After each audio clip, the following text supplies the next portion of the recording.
I often tell my son that ADD or ADHD is a superpower, because there's like a hypersensitivity to the world around you. There's a certain sense of hyperfocus. The problem is that that hypersensitivity and that super focus on the things around you can distract you from what's going on in the moment. It can distract you from what's going on right now. A number of years ago, I was diagnosed with ADD, ADHD, and a lot of my childhood and teen years began to make sense to me, and the early stages of my marriage began to make sense to me, and how much it irritated the people around me, irritated my wife, irritated my children, because I couldn't stay focused on one subject. I would just bounce here and there. I would see something and suddenly be talking about another subject, and it was just like constant.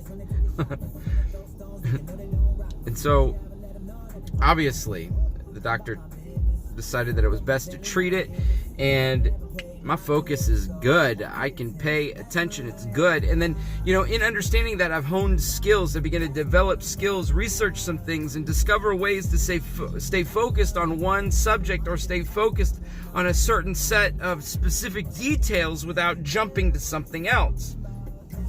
As the day gets longer, though, and the night draws close, what I take to help support it, by that point, has metabolized into my system, and so it's no longer present, and some of those tendencies begin to take shape again.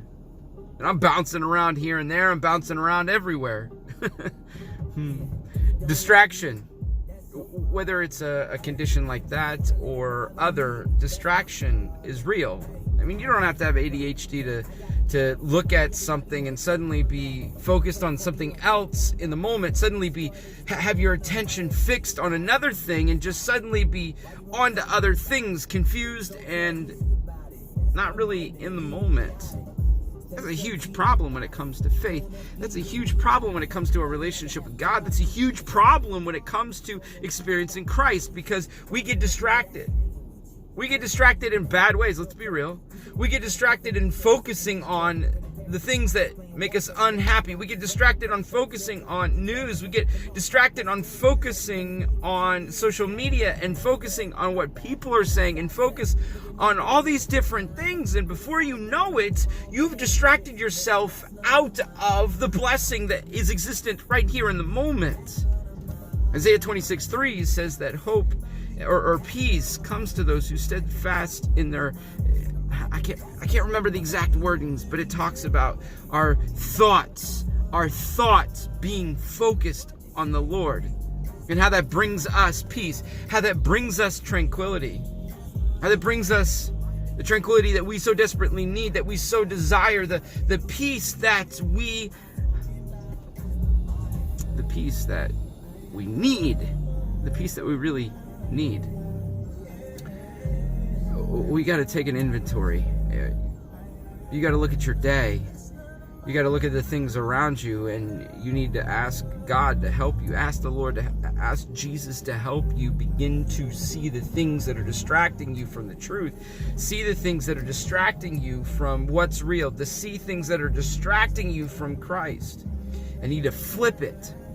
You need to be so focused on the Lord. You need to be so focused on your prayers, so focused on Jesus, so focused on what He is doing, that you are actually being distracted by Him. Not by stuff, not by those other things. You are being distracted by Him. You are being distracted by His love. You're being distracted by His way. You're being distracted by His graciousness, His mercy, His compassion, His favor in your life. You're being distracted by the things that have value. You could be traveling down the road, ugliness, chaos, problems, issues come, just infesting your life, and those things begin to consume you.